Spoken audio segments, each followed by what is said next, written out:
Good afternoon, everyone.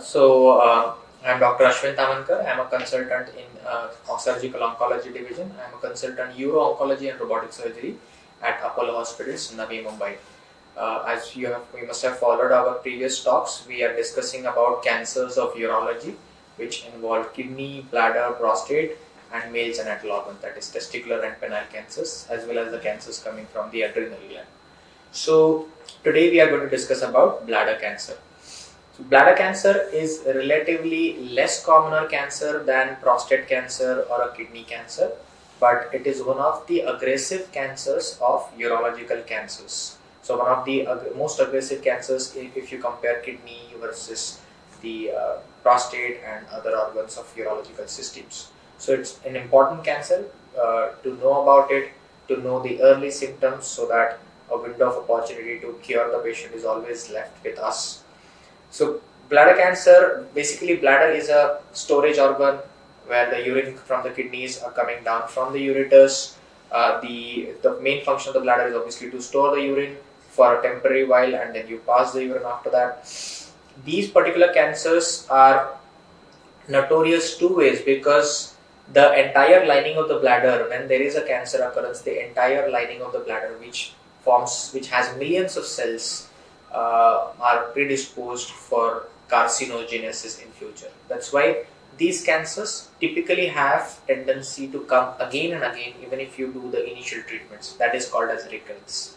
Simultaneously, these cancers also have a tendency of progression. So these two words are very important: recurrence and progression. Progression meaning the initial stage where it is diagnosed, the next time when it comes with vengeance. It comes with an aggressive stage or a little higher stage than what it was in the previous past. So these two terminologies are very much important in the patient management of the bladder cancer. So let's first understand why the bladder cancer happens. Obviously, there are multiple genetic involvements which are yet to be proven precisely, but certainly there is a role of some genetic involvement. But in addition to that, there are few factors which are controllable factors which contribute to carcinogenesis of the bladder. The first and most important out of this is smoking. So smoking leads to chemical exposure. These chemicals go to the lungs, then they are aspirated into the bloodstream, they circulate in the bloodstream, finally they are excreted into the kidneys through the ureters into the bladder, and in the bladder what happens? They have a storage time of approximately 2 to 3 hours, and that's why they interact with the cells of the bladder, and then they lead to carcinogenesis in long run. So smoking, obviously it's proportionate, the amount of carcinogenesis is proportionate to the smoking in years. We call it pack years. That's probably say a pack a day, that is 10 cigarettes a day for n number of years will be called as n pack years. So higher the pack years, higher is the chance of carcinogenesis of the bladder. Just to divert a bit, kidney cancer into the specialty of urological oncology also has smoking as one of the important risk factors. So coming back to the bladder, so smoking very much important in any form. Second important factor is industrial exposure to chemicals, which can be say rubber industries, dye industries, petrochemical industries, glass factories, pesticide industries. So these are all chemical exposures which lead to similar amount of carcinogenic material into the bladder, leading to cancer development. So apart from these two, there are not many factors which are actually described one-to-one with the bladder, but obviously for preventing bladder cancers, a good hydration, that is very much important. Good healthy dietary habits are important to reduce the chance of cancer in general as well. So let's come to the symptoms, how the bladder cancer patient manifests. So predominant and the most important symptom for a patient of bladder cancer is blood in urine. That is called as hematuria in medical terms, and it's not the entity which is described recently. It's there since last many years and decades, and it's been described in ancient Egyptian times, even before the Christ. That blood in the urine is always abnormal, and it either comes from bladder or it comes from kidney. That is what people used to say. So blood in urine is the most important symptom of this particular cancer. No one should ignore even a single episode of blood in urine. It should be reported to the concerned authorities immediately for evaluation. The blood can be of two types. One which is seen to the naked eye, that is called as gross hematuria, and the other one is microscopic hematuria, wherein you are identifying the blood in under the microscope when you send the sample for urine analysis, and that is happening every now and then. So recurrent microscopic hematuria or even a single episode of gross hematuria is abnormal. It needs a thorough evaluation. Nearly half the individuals of bladder cancer are smokers, and nearly 20% of the individuals who have history of hematuria, they have identifiable cause as bladder cancer in the investigations. So very much important. Please do not ignore your blood in urine. Report it immediately to the doctor for evaluation. Second aspect of symptoms, apart from blood in urine, it may manifest with frequency of urination, urgency of urination, because of symptoms of irritation to the bladder, rarely infections into the urine, and rarely at the late stage when it goes to the different body parts, it may manifest with different pains that which may be pertinent to the spread of the cancer. So coming to the main broader classification of bladder cancer management, for classifying a bladder cancer, we have to broadly decide or kind of label the individual in two terms. One is non-muscle invasive bladder cancer, other is muscle invasive bladder cancer. So today we are going to focus directly onto non-muscle invasive bladder cancer, and in the subsequent session we will discuss about muscle invasive bladder cancer in addition to this. So let's focus on the non-muscle invasive part. If you can understand the name of by the terminology itself, it is a cancer which doesn't involve the muscle. So non-muscle invasive bladder cancer. So if you can understand, suppose a surrounding room around you, if you imagine that as a bladder, a growth which is happening inside as a superficial growth, which is not going into the wall of the or into the brick layer of the room or the wall, is considered to be non-muscle invasive bladder cancer. Exactly the same pathophysiology. So a superficial lesion which is not going into the muscle is called as non-muscle invasive bladder cancer. Generally, these cancers there are again two major terminologies here which are determinants of management of these non-muscle invasive bladder cancer. One is grade and another is stage. So these cancers can be low grade or these cancers can be high grade. In general, about more than 75 to 80% of the cancers of the bladder start with non-muscle invasive phase, and then they slowly progress over a period of time because of the virtue of having adverse biology of the disease to muscle invasive phase. So they start with non-muscle invasive phase and progress to muscle invasive phase, obviously at later junction.